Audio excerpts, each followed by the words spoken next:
രാജേട്ടൻ നിങ്ങളോട് സംസാരിക്കും.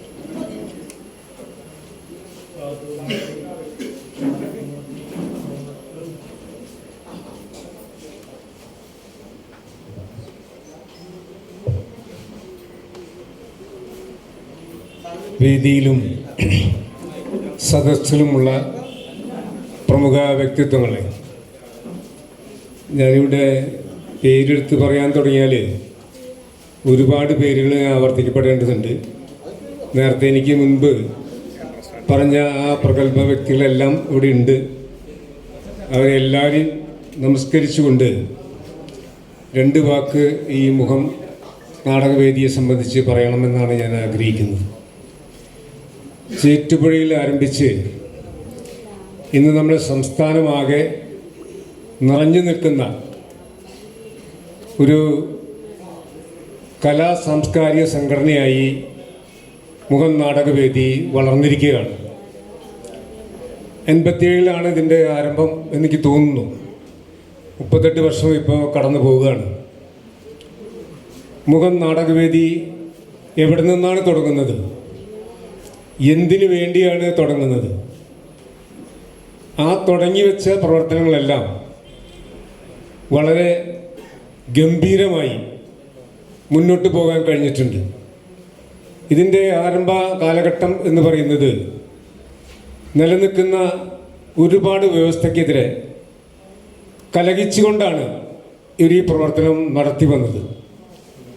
നിലനിൽക്കുന്ന വ്യവസ്ഥിതിയിൽ ഉണ്ടായിക്കൊണ്ടിരുന്ന, ഇപ്പോഴും അവശേഷിക്കുന്ന ചില സംഭവങ്ങൾക്കെതിരെ പടപൊരുതുകയാണ് നാടക സംഘമായി കൊണ്ട് ഒരു കൂട്ടം ചെറുപ്പക്കാർ. ഞാൻ ഈ നാട്ടിലാണ് എന്നുള്ളത് കൊണ്ട് എനിക്ക് നേരിട്ട് ഇതെല്ലാം അറിയാവുന്ന കാര്യമാണ്. എന്തിനു വേണ്ടിയാണ് അവരന്ന് പടപൊരുതിയത്? കലാ സാംസ്കാരിക രംഗം എന്ന് പറയുന്നത് നാട്ടിലെ നിലനിൽക്കുന്ന ഒരുപാട് അനാചാരങ്ങളുണ്ടാവും. ഇന്നത്തെ കേരളമല്ലല്ലോ, വളരെ മുൻപുള്ള കേരളം. ആ കേരളത്തിനകത്ത് നിലനിന്നിരുന്ന ഒരു കാലത്തും അംഗീകരിക്കാൻ കഴിയാത്ത ഒരുപാട് അനാചാരങ്ങളുണ്ടായിരുന്നു, അസമത്വങ്ങളുണ്ടായിരുന്നു, തെറ്റിദ്ധാരണകളുണ്ടായിരുന്നു. അതിനെയെല്ലാം മാറ്റിയെടുക്കുന്നതിന് വേണ്ടി സമൂഹം പ്രവർത്തിക്കുകയാണ്.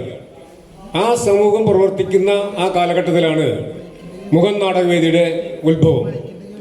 അവർ കേവല കലയ്ക്ക് വേണ്ടിയോ അല്ലെങ്കിൽ ഏതെങ്കിലും ഒരു ഉല്ലാസത്തിന് വേണ്ടിയോ അല്ല ആ കല ഉപയോഗിച്ചത്, ആ നാടകവേദി പ്രവർത്തനം ഉപയോഗിച്ചത്. ആ ചെറുപ്പക്കാരുടെ കാഴ്ചപ്പാട് നാടിലെ തെറ്റായ പ്രവണതകളെ തിരുത്തുന്നതിന് വേണ്ടിയാണ്.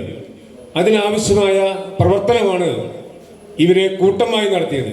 അതിൻ്റെ അംഗീകാരമാണ് ഇപ്പോൾ ഈ 38 വർഷം കഴിഞ്ഞിപ്പോൾ നമ്മൾ ആഘോഷിക്കുമ്പോൾ നമ്മൾ കാണുന്നത്.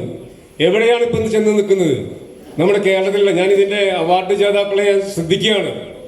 അവാർഡ് ജേതാക്കൾ ഏതെല്ലാം തലങ്ങളിൽ നിൽക്കുന്നവരാണ്, ഏതെല്ലാം വ്യത്യസ്തമായ വിഭിന്ന തലങ്ങളിൽ നിൽക്കുന്ന പ്രഗത്ഭരാണ്.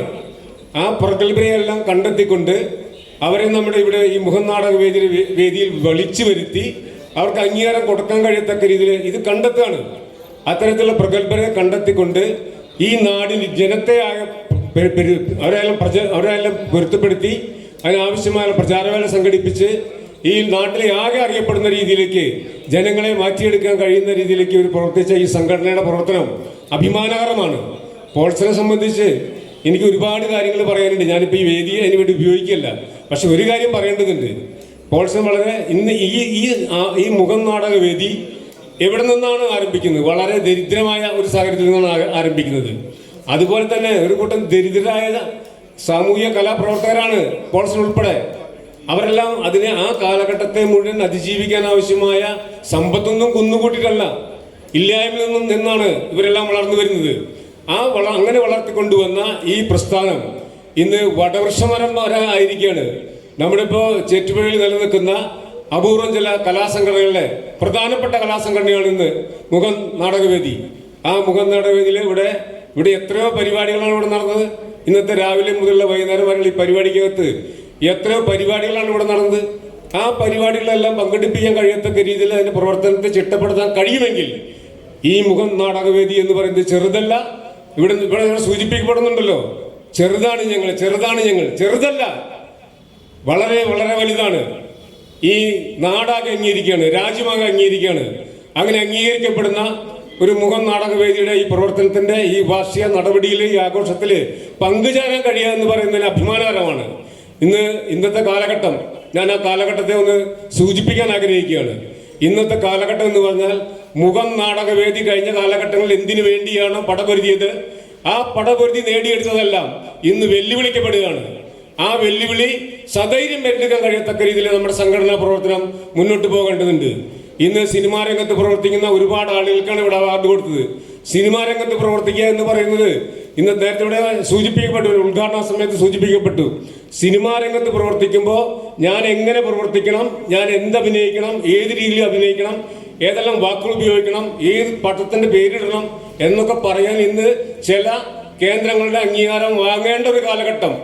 എന്താണ് കല? ഇതാണോ കല?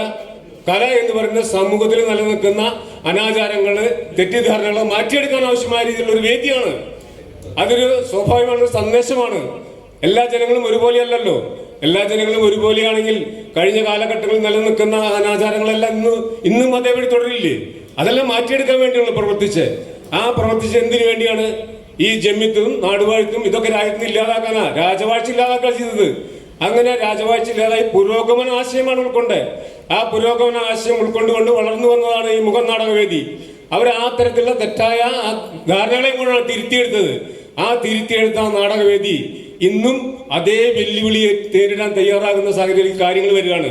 ഇന്നിപ്പോ പടത്തിന്റെ പേരിടണമെങ്കിൽ നമ്മൾ അവരോട് ചോദിക്കണം, ഈ കാലഘട്ടത്തിലാണ് നമ്മുടെ നിർമ്മാല്യം സിനിമ നമ്മളിപ്പോ ഇന്നിവിടെ നടത്തുന്നതെങ്കിൽ നിങ്ങളൊന്ന് ചിന്തിച്ചു നോക്കൂ.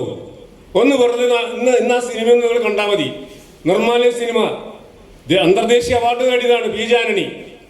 ആ പടത്തിൽ അഭിനയിച്ചുകൊണ്ട് സമൂഹത്തിന്റെ തെറ്റായ അനാചാരങ്ങളെയാണ് വെല്ലുവിളിച്ച് സ്വന്തം ജീവിതം എല്ലാ അർത്ഥത്തിലും അത് ദേവിക്ക് വേണ്ടി അർപ്പിച്ചിട്ട് നിത്യജീവിതം മുന്നോട്ട് കൊണ്ടുപോകാൻ പറ്റാത്ത ആ കുടുംബം തകർന്നു പോകുന്ന ആ സമൂഹ പശ്ചാത്തലമാണ് വിവരിച്ചത്. അത് ഇന്ന് അവതരിപ്പിച്ചാൽ എന്തായിരിക്കും സ്ഥിതി? ഇപ്പൊ ചില പടത്തിന്റെ പേരിൽ എന്തെല്ലാം സെൻസറിങ്ങാണ് നടക്കുന്നത്. ഇപ്പോ എമ്പുരാന്റെ പേരിൽ പലതും കട്ട് ചെയ്ത് കളഞ്ഞു, ജാനകിയെ പലതും കൊന്നു കളഞ്ഞു. ഇതല്ലേ സ്ഥിതി? എന്താണ് കല? ഇതാണോ കല? കലയല്ലല്ലോ, സമൂഹത്തിലെ അനാചാരങ്ങളെ മാറ്റിയെടുക്കാൻ വേണ്ടിയുള്ള പ്രവർത്തനമാണ് കല. അതിനെ അംഗീകരിക്കണം, അതിനെ അനുവദിക്കണം. അനുവദിക്കാൻ ആവശ്യമായ സാഹചര്യം നമ്മുടെ ഒരുക്കേണ്ടതുണ്ട് രാജ്യം. അതിന് കൂട്ടമായി നമുക്ക് നിൽക്കാൻ കഴിയണം. ഈ മുഖം നാടകവേദിയുടെ പ്രവർത്തനം ആ ദിശയിലേക്ക് ഒന്നുകൂടി കരുത്തു പകരും എന്ന് സൂചിപ്പിച്ചുകൊണ്ട് ഇതിൽ പങ്കെടുത്ത മുഴുവൻ ആളുകളെയും അഭിവാദ്യം ചെയ്തുകൊണ്ട് ഞാൻ വാക്കു സമ്മതിക്കുന്നു. അഭിവാദ്യങ്ങൾ.